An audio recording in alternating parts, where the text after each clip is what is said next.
Bismillahirrahmanirrahim. Assalamualaikum warahmatullahi wabarakatuh. Nama saya Hurul Anam. NIM saya 18112144. Di sini saya akan menjawab pertanyaan-pertanyaan dalam UAS dalam mata kuliah Hukum Kelembagaan Negara. Adapun pertanyaan yang pertama yaitu sebutkan pengertian lembaga negara dan jelaskan fungsinya. Baik, lembaga negara adalah lembaga pemerintahan yang dimana lembaga ini dibuat oleh negara, dari negara, dan untuk negara, dimana mempunyai tujuan untuk membangun negara itu sendiri. Kemudian lembaga negara ini terbagi dalam beberapa macam dan mempunyai tugasnya masing-masing. Kemudian fungsi lembaga negara secara umumnya itu adalah untuk membantu menjalankan roda pemerintahan negara dan menjadi badan penghubung antara negara dan rakyatnya sendiri. Kemudian jelaskan perbedaan lembaga negara utama dan pembantu. Adapun lembaga negara utama adalah lembaga negara yang dibentuk berdasarkan Undang-Undang Dasar 1945. Contohnya seperti MPR, DPR gitu. Dan lembaga negara utama ini termasuk dalam konsep res politika. Adapun lembaga negara bantu itu lembaga negara yang dibentuk berdasarkan peraturan perundang-undangan dan dibentuk untuk bertujuan untuk menunjang kinerja kelembagaan negara utama. Contohnya KPU dan KPK yang membantu memberantas korupsi. Baik, kemudian nomor 2 yaitu jelaskan perbedaan konsep res politika menurut John Locke dan Montesquieu. Baik, perbedaan konsep res politika menurut John Locke itu membagi kekuasaan negara ataupun res politika itu menjadi 3. Yang pertama itu ada legislatif. Legislatif itu kekuasaan untuk membantu atau membuat atau membentuk undang-undang. Adapun eksekutif itu kekuasaan yang melaksanakan undang-undang, termasuk mengadili setiap pelanggaran terhadap undang-undang itu sendiri. Nah, kemudian yang ketiga itu ada federatif. Federatif itu kekuasaan untuk melaksanakan hubungan luar negeri. Berbeda dengan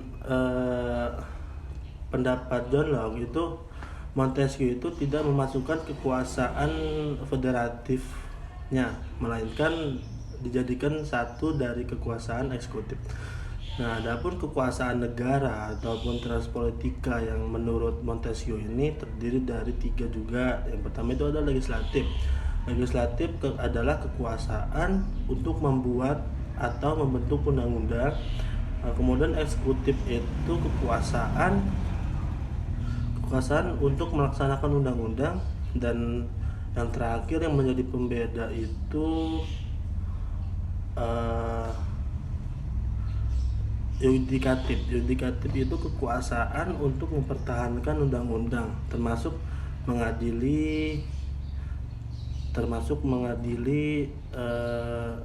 pelanggaran terhadap undang-undang. Nah, kemudian konsep pembagian kekuasaan atau res politika oleh Montesquieu ini dikenal sebagai res politika yang diterapkan oleh banyak negara ataupun banyak pemerintahan, termasuk di Indonesia ini. Kemudian yang ketiga adalah jelaskan fungsi dan wewenang DPR menurut undang-undang. Nah, adapun fungsinya itu menurut undang-undang ada 3 fungsi. Yang pertama itu ada fungsi legislasi. Fungsi legislasi itu sebagai perwujudan DPR selaku pemegang kekuasaan dalam membentuk undang-undang. Kemudian ada yang kedua ada fungsi anggaran.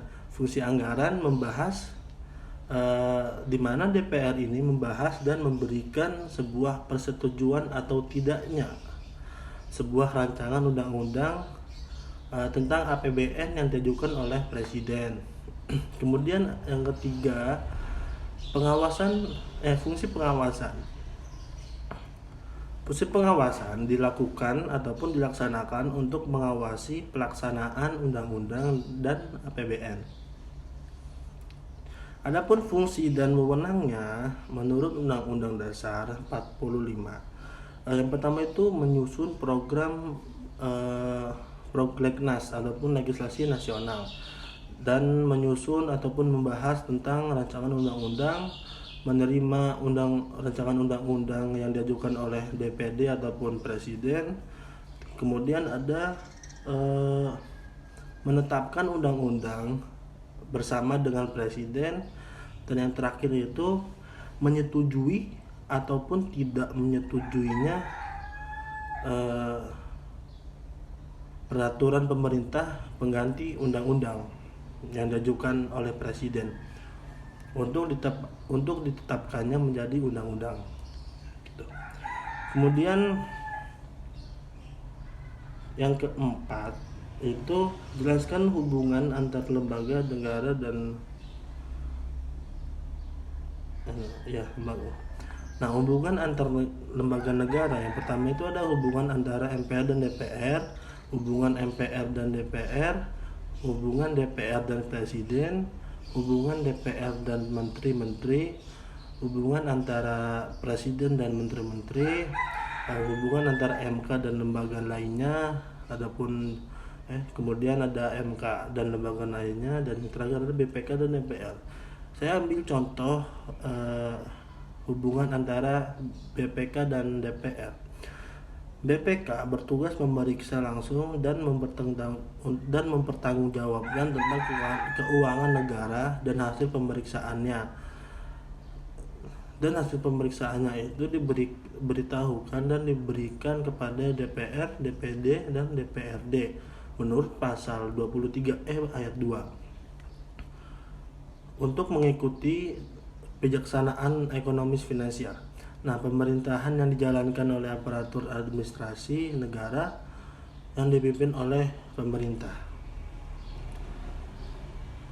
Kemudian yang nomor yang terakhir yaitu apa yang dimaksud dengan sengketa kewenangan lembaga negara dan jelaskan proses penyelesaiannya. Baik, sengketa kewenangan negara,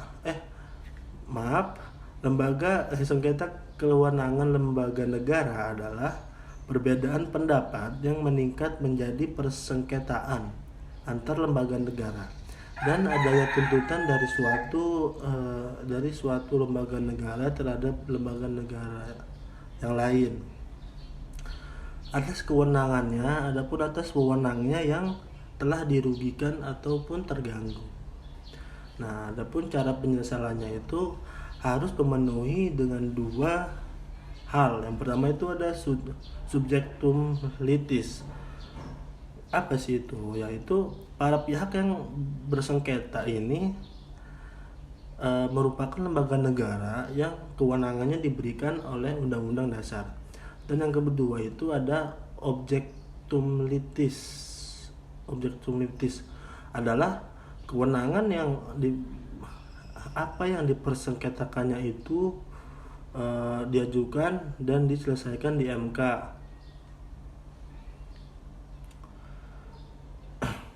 Karena MK yang menurut pasal 24C Undang-Undang Dasar 45, MK berwenang untuk menyelesaikan perkara yang putusannya bersifat final.